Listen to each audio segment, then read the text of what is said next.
I think it's the big head, it's the shape of a pike, and just how it looks. It's just a menace, and it just wants to attack. And once it gets focused on your fly, the very early gets spooked. Then right, it takes a lot to spook them.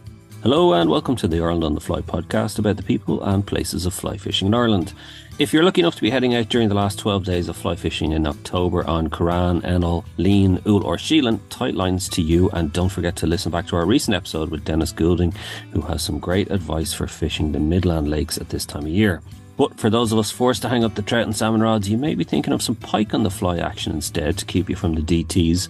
And so for this week's episode, we speak to pike on the fly guide Stuart Wylie to find out more and to help get you started as you head into the winter period. But first, Tom, what's your fishing plans for the last 12 fly fishing days of October? Come on, Tara. Well, I will get out, Tara, thankfully. There's an event coming up in Leane on Sunday. Hopefully I get to fish that. I remember the club there, and there's a pairs competition, so that's on Sunday. Hopefully I'll get up to that. And there's a couple of lakes back in Connemara that there's one in particular that I'm going to fish with Jackie Coyne next week before it finishes on the 12th, and I might get one other day, so I have 3 days left for the last 12 days. What about you? We were kind of hoping of getting a day. Yeah, because I normally do try and get out to Currane. I have done kind of a few times, but just didn't time right. That's the Rugby World Cup. Thank God it's only every 4 years. But they'd better win it now at this stage. Well, at this stage now, I mean, they've ruined our day out in Currane, because we had actually hoped to go to Currane. Yeah, the two of us to get one of our days, just our planned days on Ireland on the Fly. They just they materialize rarely. That's the best way of putting it. Just don't plan it anymore, I think, is the I'll see you when I see it. Yeah, it'd be sort of that, but it's going to be next year anyway. So you won't get any trout fishing. So after chatting to Stuart, what do you think? Would you? I know. I would always try. Locally, a few of the rivers here. I will definitely out with a pike rod, and I normally will try and get out for a bit of guided pike fishing over the November. I love doing it over the Christmas holiday. Right, it's kind of my treat to myself to get out and just have a day out in the water. And I think it's my birthday in November, so I think I'll treat myself as well. So it's kind of and you were actually, if you listen during the podcast, I was giving hints what he wants for Christmas as well. So this list will be piling up. Yeah, I'm kind of one of these, jack of all trades, master of none. And I find when you're doing kind of certain types of, like you might be into a bit of salt water, that you go, right, I'll you find different things that you get into. Oh, I'll do pike over the winter. Oh, geez, I could get something here. Oh, salmon rod. It's a great excuse to pick up loads of different kit. Like, so it's that's one of the nice things about it. So Stuart gave me a few ideas about maybe something. You'll hear them later on. But I have to say, fair play to Stuart. Like, as far as he knows, he's the only pike fly fishing guide, specifically pike fly fishing guide. Solely, on the island of Ireland. So. And he did kind of get me thinking, like, in terms of, you just got to keep at it. Like, because like I said, I would go out with the lure rod first, because you're kind of thinking, depending on the weather, look, it's easier to do. And like, he does say it, like he says, a lot of the times the lure rods will outfish it, but it just comes down to, isn't it? It's just, it's just the niceties of fly fishing. Like. And also, and we touched on it as well, it's the take. Yes, it is the tech, and that's what floats our boat, I suppose. Yes. And that's the whole thing about the fly, Ireland on the fly, I suppose. And that's why we like fly fishing. It is exactly. It's the take. You can't, you compare a take, onto a lure rod, it's grand and everything, but a take on a fly rod is just something else. Yeah, and if you have a double figure pike coming out of the depths out of nowhere, and he attacks that fly, it's spoiler alert. It's something else. But look, why don't we get into this week's episode and Stuart Wylie to learn more about fly fishing for pike. And also don't forget to listen out for the Fulling Mill competition as well, which will be later in the show. And I first asked Stuart for an update on his recent pike fly fishing. it's just really starting to kick in now. I done my first day's guiding early September, but there was a heat wave, so I had to stop again because the water temperature is just a bit too warm, and I just thought it was only right to stop actually. So it's really only starting to kick off now again. So I'm out all next week, and that's me just right through now. So. And is it a case of when the trout and salmon season ends, that's when the kind of the fly anglers then start picking the phone up to you and saying, right, Stuart, I want to pike on the fly action? Yeah, that's when I would get was most interest when the rivers actually just all start to close, and they all shut at different times, obviously. So you get a fair stream starting to come through now.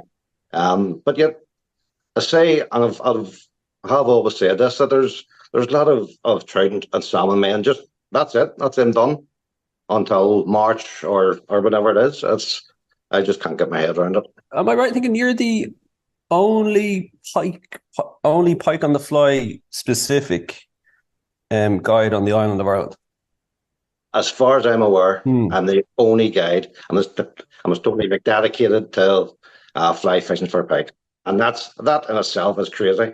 If you look at the pike waters, it's unbelievable. Tell us though, kind of how that you came to that destination, shall we say? Maybe give us a bit of a pot of background in terms of the journey to that end. I think with most fly anglers, certainly like a vast majority, I started with rainbow trout fly fishing, but I had always pike fished with dead baits. So then I was drawn back to the pike, and then I just decided I'll give the pike a go on the fly. And for the first, I always remembered, it must have been for the first 4 months, I didn't have a pull, a take, or anything. And I went, my God, what am I doing? But that was over 23 years ago, 24 years ago. So there was no like YouTube to help me or anything like that. Good man, Stuart. Great to talk to you. But listen, looking back there, when you did start, let's say over 20 years ago, why did it take so long? Were you going about it the wrong way? Had you the wrong terminal tackle? Had you why did it take you so long? Without the help of YouTube as well, of course. Totally the wrong tackle and the wrong mindset too. I just thought I was going into casting small trout flies again and stuff, using the wrong flies in the wrong situations at the wrong time and stuff like that. And obviously the materials for the flies and stuff were horrendous back then. But just generally everything that you could do wrong, I did wrong. And I actually stopped for a few months. Yeah, you ticked every box in how not to do it. How not to do it.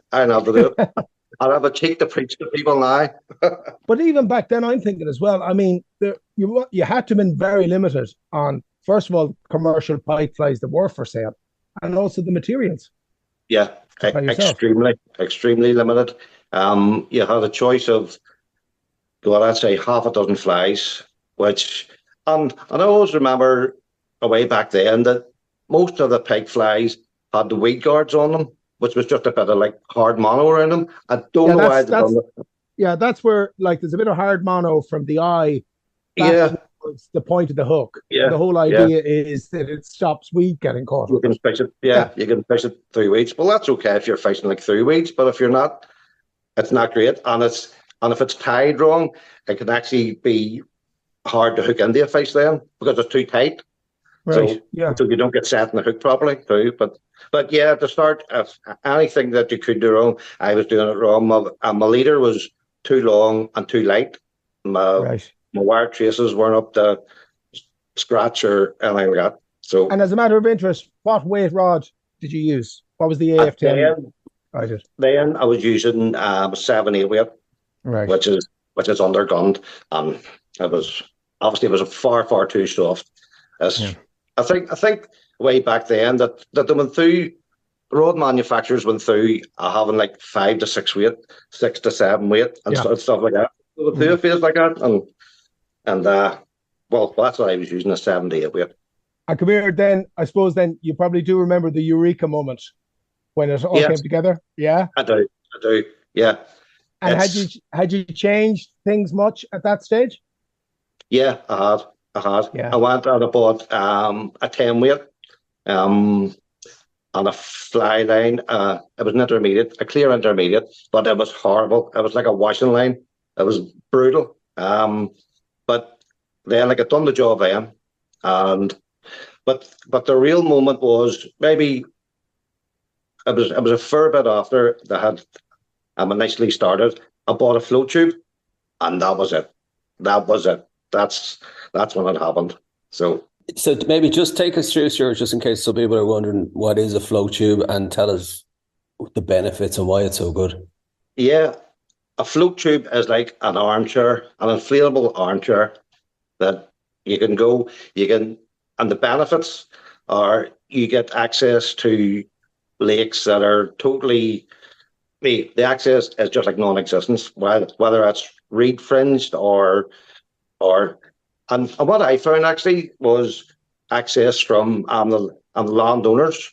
If you actually showed them, like, I'm just going down to fly fish, this is all I have. I don't want access onto the banks or anything like that. And they were always very obliging. So you had access to waters that hadn't even seen a fly, which was outstanding. So would you recommend it? Because it's one of those things I'm fascinated by, and I've always looked at it going, I'd love to try that. Have you not done it, Tara? No, I'd love to do it. Like, brilliant, Stuart. It's absolutely, it's a great feeling brilliant. Fishing from it. Yeah. It is great. It is really, really good, because it's just, you're that low down. You're just like sitting on the water, and the takes seem. I always think that the takes seem a bit better on the flow tube. I don't know where, if it's just that, like, sort of direct contact with the lines that straight when you get like just huge explosive like takes. It's really, really good. It's a little bit hard to get used to when you're trying to paddle with your feet and your legs and cast at the same time.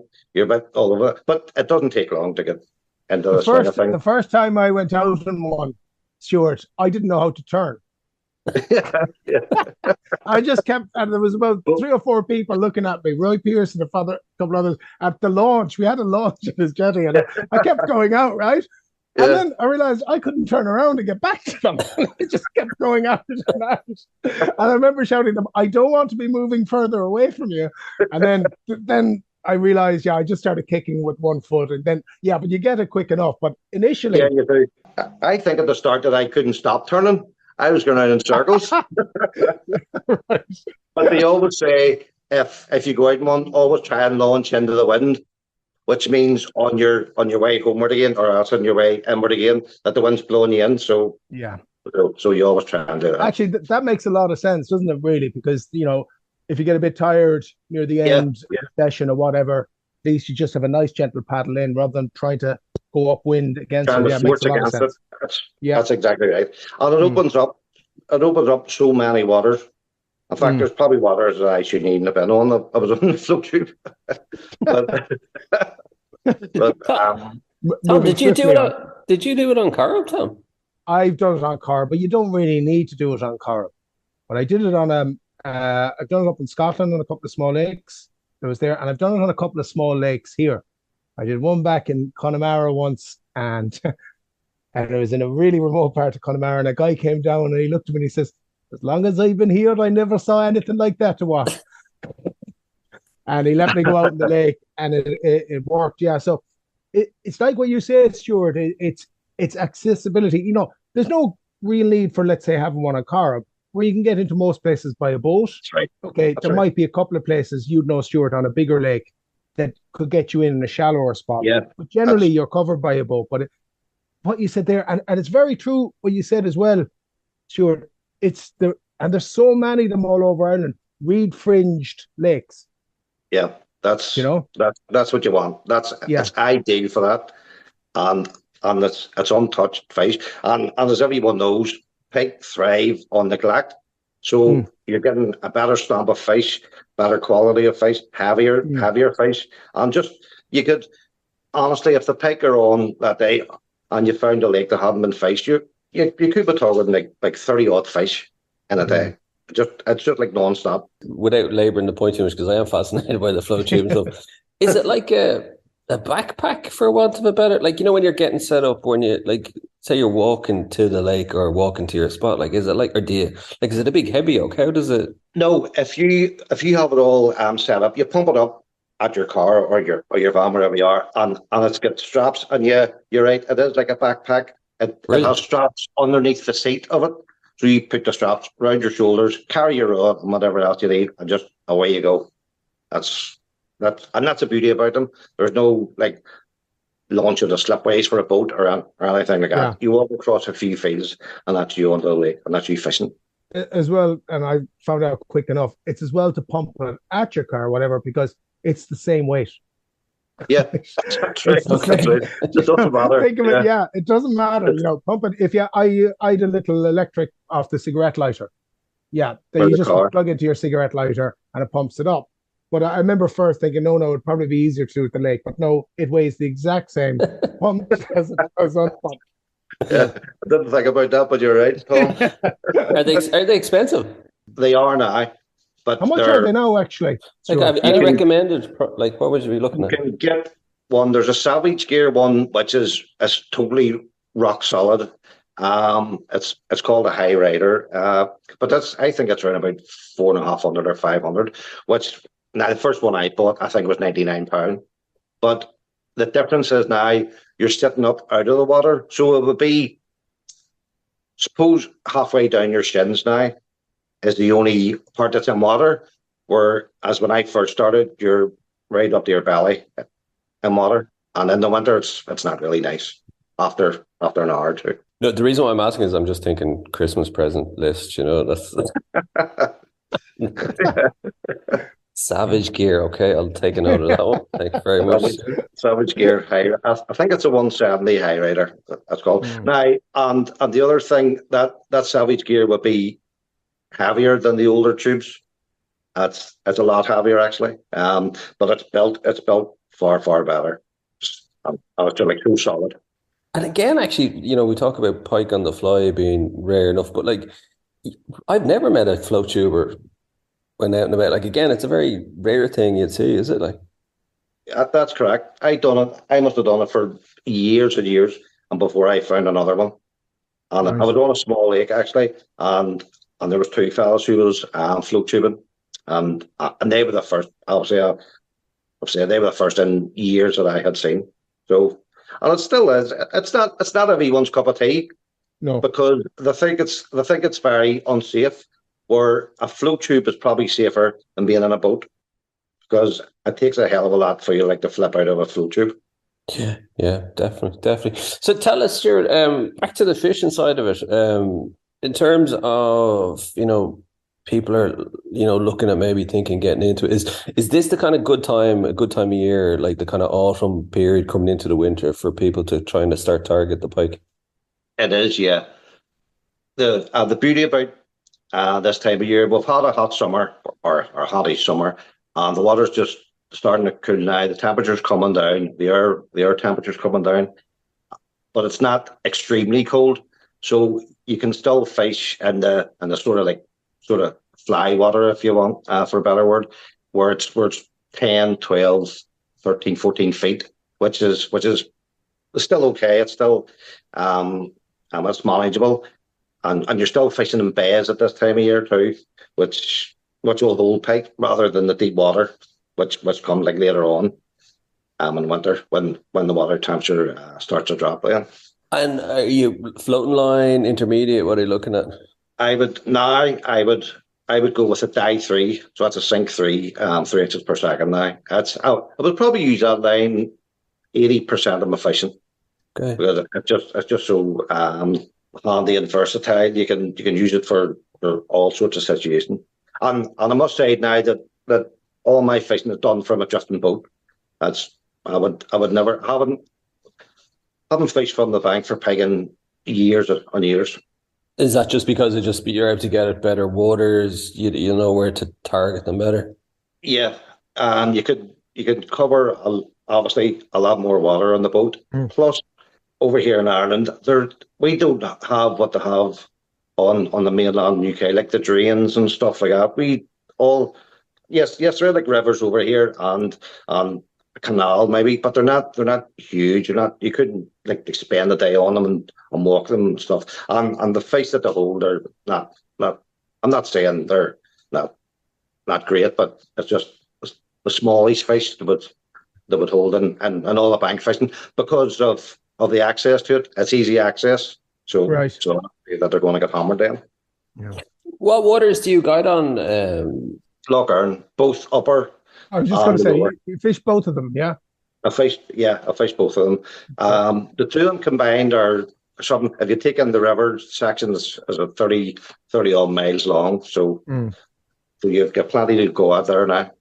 There's a lot of water. And would you find certain times of the year you'd stick to one or the other, or can it vary? Yep, definitely. At this, all from now on, right through the winter and spring, and maybe after spawning, I would be on the upper Earn. Right. And then after spring, I would switch to lower Earn, simply because the pike fishing on the upper Earn, there's a large head of pike on the upper Earn, and you just know where they're going to be at this time of year, and you can target them. On the lower, it's that big and that fast that you have a hard push to find them throughout the whole winter. It's really that big, and it's that deep too. Whereas, as I say, on the upper, you can go and target, and so that's shallower too. So you have more options actually, and with the wind, if the wind picks up, you can always like shelter. You can always like find somewhere out of the road. Right. Come here. When you're on the fly there, let's say, what's your roughly the optimum depth that you want to be fishing in for your flies? It varies, Tom. You can be really surprised. It can be on the end of your drift and you're in 4 feet of water and hook into a 20-pounder. Right. Or you can be over 22, 23 feet and you'll be still hitting fish. Obviously, you have to change your fly lines and you adjust, but. So would you use, like you said there, the dye 3, would you go to a dye 7 much? Yeah, I would. Yeah, you do. I have a dye 5. I like using a dye 5 there, and that's a good line. I like using a dye 5, but I wouldn't hesitate on using a dye 7. I think a whole lot of anglers have it in their head that like using a dye 7 is just going to sink like a stone go right down, but that's not the case with pike flies. The amount of material, the synthetic materials that you're using, plus the heavy leader, which is like thick mono. I use around about 25 pound mono. It all holds the flies on the fly line up there. So it's not sinking as fast as what you would think. And couple as well, I know from trout fishing, if you are in any way a sort of a fast enough retrieve, then that slows the amount it goes down as well. It does, yeah. Yeah. Plus, if it's and then the wind dictates too. If you're out on a drift, you know yourself, if you're out on a drift and the wind starts to pick up, you would have to change the dye 7 then just to get down to those levels. So what you're sort of saying there, you're not completely dictated to, like, you don't always have to fish in 6 foot bays with fly or 8 foot depth bays. No, you can be versatile and move around and fish the deeper areas. You have to be, because especially on the big logs, you have to be versatile. You have to move, and I suppose a lot of the time you're just like following the fish. You're just following the bait fish. So you have to move where they are. Also, must say that just because you're fishing over 22 feet of water, it doesn't mean that the fish are on the bottom. Yeah. So, like I've all heard about the thermocline and stuff like that. They'll sit wherever that they're comfortable in. So yeah. And are you 100% fishing all the time with the fly? Like, are you ever tempted to bring the lure out and? Never. And that go on. You must the odd time. No, I don't. Once or twice. But My name would be mud if I was caught. I won't tell anyone. No. I No, promise we won't. no, never. It's too Fair late play now. to you. Yeah. No, never. And that goes right back to the first time where I hooked into a fish. That was it. You'll never. And I would say as to anyone who asks me, once you hook one on the fly, it's completely different. A completely different fight. But are you saying that, like in all conditions, there is no need for the lure, that you can, if you know what you're doing with the fly, with the lines? Yeah, all year round. Well, apart from the summer, obviously, Yeah. once too warm, you just adapt and change to suit the weather, the just the depths, and where the fish are. Well, that's it. That's fair play to, like, and it's. Yeah. I suppose, like you said, once you get used to it, why you go back? Like, you know what I mean? That's the thing. Yeah, that's it. Because it's funny. I'll do a tiny bit of pike fishing over the winter, and half of me is thinking, might just bring boat rods, bring the fly rod, maybe start with the lure rods, see how I'm getting on, and then switch over. But like what you're saying is, nah. If you've only got the fly rod, you've no choice, I suppose. That's it. Stick with a fly. Now there has been umpteen times where I have passed people sitting and they've been dead baiting in their bivvy with a fire on and the frying pan on, and I'm stuck out in the middle of a log in a boat, freezing cold, casting a fly, and I go, why am I doing this for? Yeah. Smelling the sausages as the smell wafts down. Yeah. Tell me this though, Stuart, are you catching like for like, or are you finding in certain conditions the lure will outfish the fly though? Yeah, it will do. The lure, because of they have got so many options with the lure. They've got real deep diving ones, lure with throttles in them.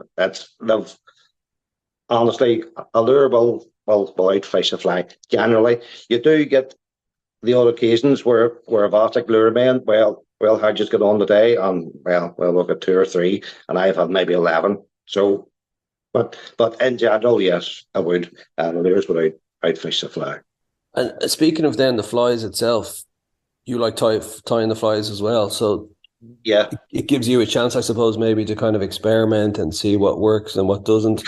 You can. What do you recommend maybe for people maybe who are looking to get into it? Like what kind of selection, like a simple enough selection of flies should they be looking at using? Simplicity. Don't get bogged down with all these like new contraptions are coming out. So stick with a few flies that roach patterns, perch patterns, and small bait fish patterns. Start off with them, and then go up on the streamers. But I'm not even talking about huge big streamers. I'm talking about 8-inch or 9-inch streamers, which is mainly like flash, just on a hook actually. But yeah, I would start off with roach patterns and perch patterns could work very well, and they don't have to be big. Most of them, I have actually come back to smaller flies now. All my flies, the bait fish patterns certainly would be 5-inch, 6-inch at the very most. That's interesting. Stuart, you find them every bit as successful as some of the larger patterns, yeah? Yeah. More successful because a pike, I find that a pike, even after it's been feeding, it will snap more readily at a smaller flagging past. If you're not catching, Stuart, do you change the depth or do you change fly first? I change lines more often than I would change flies. I've done it loads of times of actually just switching over lines, but just keeping the same fly on. Just because I don't feel as if I'm in the right depths, I'm in the right layers. So switch your lines up more than switch your flies. Flies, what dictates flies is the size and the profile more than the colour. If they're feeding heavily on even like skimmers, which are like small bream, and then you want to try and imitate that. So you're maybe going to put something on with a slim profile of maybe like 7 inches or 8 inches, and then on the other hand, if they're feeding on small roach, come right down to 4 inches, and it would surprise you the size of the fish that you catch on a 4-inch fly. That's music to a lot of Yeah. Yeah. Because I suppose a lot of the times maybe it might put people off is the idea of chucking out these big heavy flies, Yeah. and you know, Because they're not nice to cast, are they? No, they're not. No. I'm sure you've seen the wiggle tails and all those contraptions. I wouldn't be sold on those. I think. Are you not? No. No, I'm not. I tied some the other week with a few tails, but it was just for something to tie and something a bit different. I'll probably use them for half an hour and then that's it. I'll never see the water again. But it's generally the people who are trying to sell you that and the tails would say that they work very well. I'll say nothing.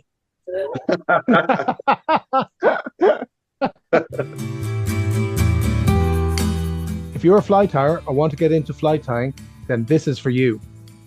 Ireland on the Fly have teamed up with Fulling Mill to give away a box of fly tying materials with free shipping to one lucky listener each week. And with more than 1,400 products to choose from, each perfectly packed by hand, their new range of fly tying materials warrants closer inspection. The selection of dubbing materials is comprehensive to cover whatever you want to dress, from tiny dries to saltwater streamers. It's all there, and some great UV mixes as well. From the individually preened marabou feathers to the top secret treatment applied to their new ultra dry yarn, the whole range is packed with standout new products, all generously served up for your benefit in a neat array of colours and sizes. From Zonkers to CDC, Bucktail to Deer Belly, they've done a fantastic job. Just be sure to check it out for yourselves. And to be in with a chance of winning the £50 worth of materials, just answer the following question. What lock system does Stuart Wylie guide on? Email your answer to info@irelandonthefly.com and we'll announce the winner on next week's show. And congrats to Brian Paste, who is this week's winner. Brian will be in touch shortly with details. Another thing, Stuart, do you use a fish finder much? Do you use them? Yeah. All the time. All the time. Yeah. Even when you're in a shallow bay. Let's say you're in a shallow bay, you still find it advantageous, do you? Yeah, you do. Yeah. But I would put, well, I suppose, again, the fish finders have come on leaps and bounds to what they used to be. I would use a thing called side imaging a whole lot, which shoots out a band each side of the boat. It can be set from, say like 50 feet each side of the boat up to, I think, 175 or 200 feet each side of the boat. And then it'll just, as you go along, it'll just scan the whole area that either side of the boat, right or the left of the boat. It can be very good when you come in the bay just to find where the bait fish are. And at this point, if you're in a bay, and like you said, Tom, it's not about the depth then, it's just about locating fish. If you're out on say water of say 15 feet, find a shoal. This is how it's set up for it. I would find a shoal, but fish off the shoal, because obviously that a bait fish shoal is in that area. That's a safe area. So you fish the whole way around them. And it could be, honestly, you could be 40 or 50 yards off the shoal even before you hook into a pike, because they'll obviously not sit right up against the shoal, because the shoal will just go away then. But the pike still know that they're there, and they'll just like sit off it. So you're fishing all around that shoal. That's amazing. And you'd actually move as much as 40 or 50 yards off them. Wow. Yeah. Because I understand the premise of the, naturally enough, the pike isn't going to be in the middle of the shoal of fish that you see, because as you said, then it wouldn't exactly be safe for that shoal of fish. So they have to be on the periphery of it. But to be that far away, then I suppose that makes sense, because they are an ambush fish, of course, That's the whole thing. It's about ambush. It's just about that explosive power at the start. And they're not chase fish, obviously, for a long period of time, just because they can. But I would certainly like drift on through it. And often, if there's no fish showing on your fish finder, that's what you would probably expect to take then, which is a bit strange, but that's what happens. Is it the Scandinavian, the Baltics, that are the leading countries in terms of that you would be looking to in terms of pike anglers to learn from? Who are at the cutting edge of it? Like, Yeah, you're right. They they always seem to be like a step ahead with even even their lines and stuff like that, and their flies. But I think that they would do a lot of tinkering with their flies, which is unnecessary sometimes. But as with it all, like you get a wee bit bored just having the same old Yeah. flies again. So it's always nice to experiment too, I suppose. But yeah, but they were, but generally the ones that you would look to see the next thing happening, the next rod coming out, the next whatever it is, and pike fly fishing. ever done pike fishing abroad? No, never. I'm still trying to get through Ireland with my pike fishing. There's that much of it. Yeah. I've half thought about going to likes of the reservoirs and like Chew Valley and stuff like that. I've also thought about maybe going to Sweden, but it's just like it's never just happened. Just I'm not sure about the reservoir pike. Yes, I know there's still pike, and a pike's a pike at the end of the day. But I would far rather catch a wild Irish fish than the one that's being fed trout. And I've nothing against anyone who goes and fishes for those either. I must add now. But do you know what? In fairness, there's so many people come to Ireland, isn't it? Like so many European visitors come to Ireland for the pike fishing and the crack and just the wildness of it. Like That's exactly right. Ireland just ticks all the boxes. yeah, When you if you think or if you read a wild Irish loch come like fly fish for pike, that's just what you expect to see. All the lochs we have, the Earn, Loch Derg, Corrib, all sorts. That's what a travelling angler wants to see. And we've got the fish to back it up. yeah, that's it exactly. What's your favorite time of year to fish for pike? May. It used to be October, but with the change in the seasons, it's now May. I am fully booked each May because it's that good. Wow. And it's just it's just a few things that add up. I think that the big lochs are really just starting to come alive in May, obviously with mayfly and stuff like that, and everything's active. Mm. And you're also coming to coarse fish spawning then.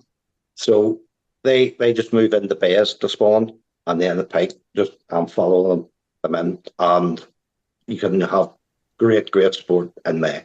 But then why used to be October? Because I would have stopped before May. Right. If I'm being Okay. honest, I would have Yeah. stopped before May, and I would have them and on. Obviously, I still fly fish for trout and stuff in the rivers, and I would have just gone on and switched my attentions to the trout then.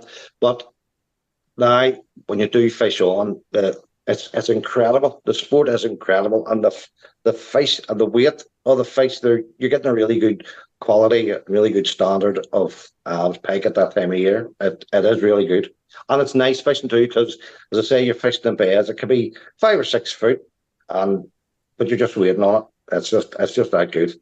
We're actually just wondering there, where do your clients come from? Are they Irish? Are they from Europe? Are they from England, over the UK, or do you have a good mix? Where are they generally from? Most of them are Irish.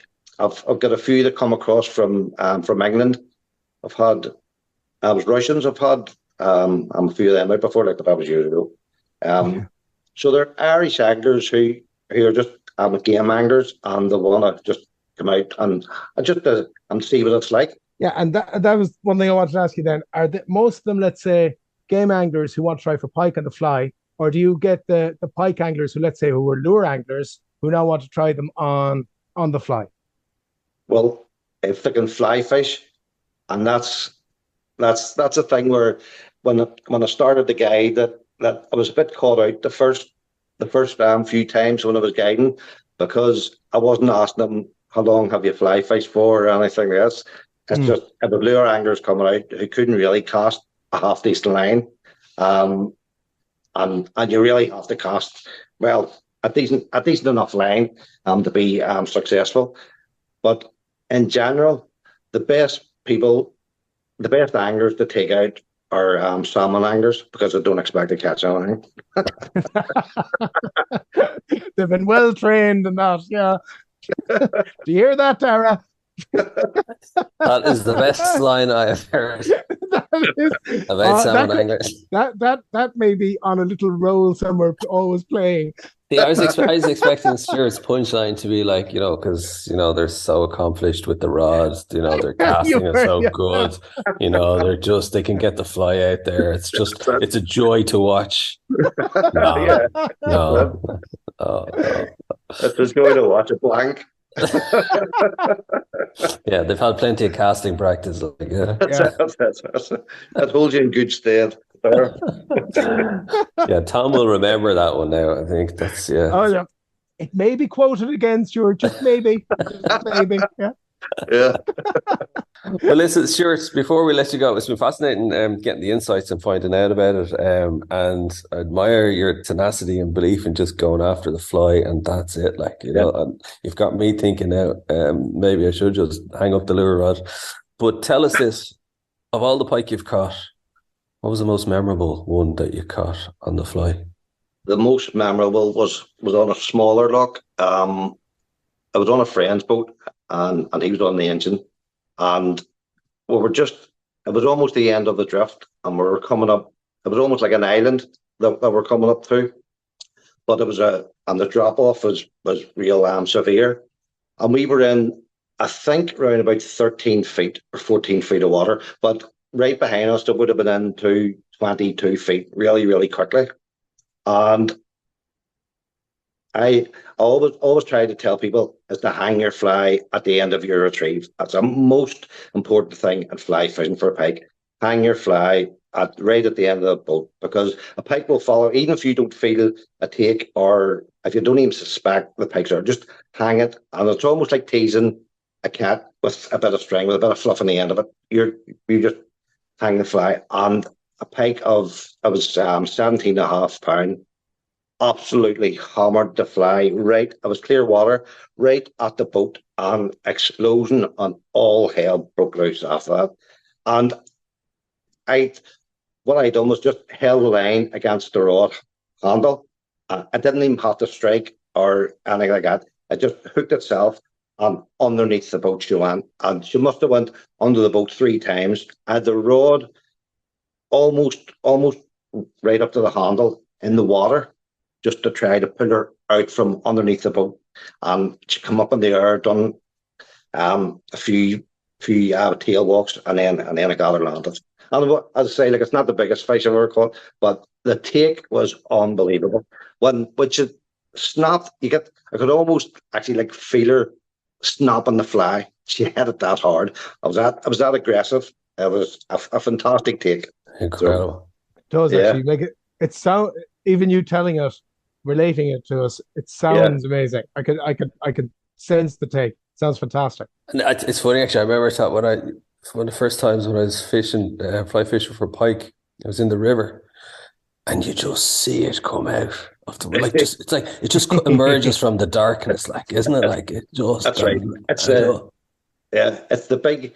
I think it's the big head. It's the shape of a pike, and just how it looks. It's just a menace. And it just wants the attack, and once it gets focused on your fly, the very early gets spooked. Then it takes a lot to spook them. Quick question while I have you here. So when I was out last winter, actually, I was river fishing, fly fishing for them. A lot of times, what was happening was I was retrieving the fly, coming in close to the bank, and they were following it, right? Yeah. And they were then pulling away.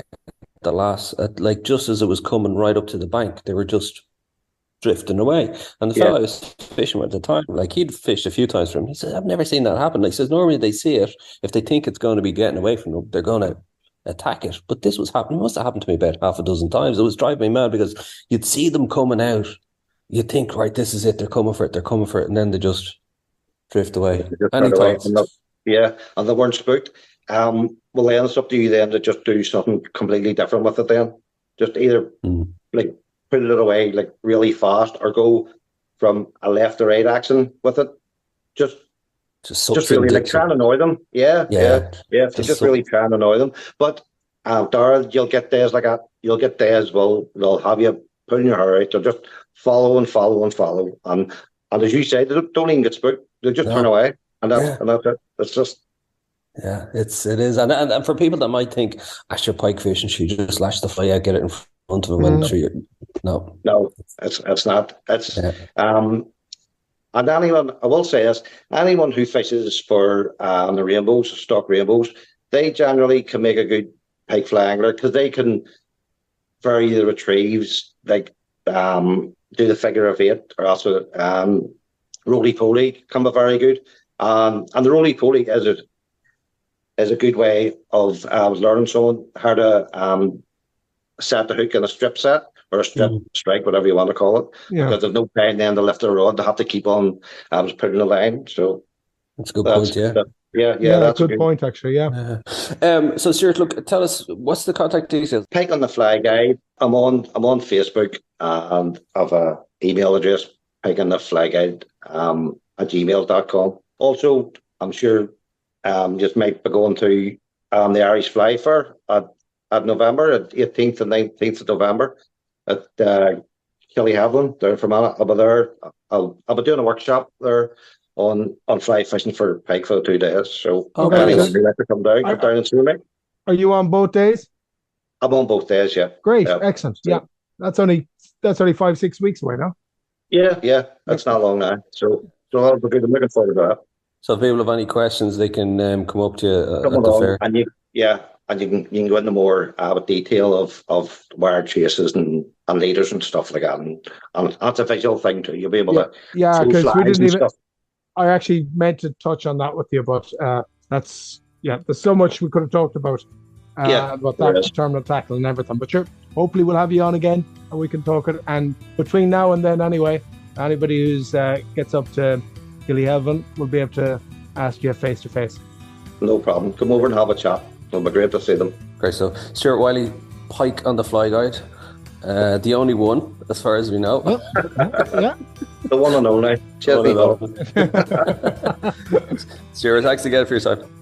Thanks very much, lads. Enjoyed that. Thank you. Our thanks to Stuart Wylie for joining us on the show. Don't forget to rate, review, and follow the Ireland on the Fly podcast on Apple, Spotify, or wherever you get your podcasts from. Plus, you can keep up to date on IrelandOnTheFly.com as well as on Instagram, and myself and Tom will be back with another episode about the people and places of fly fishing in Ireland.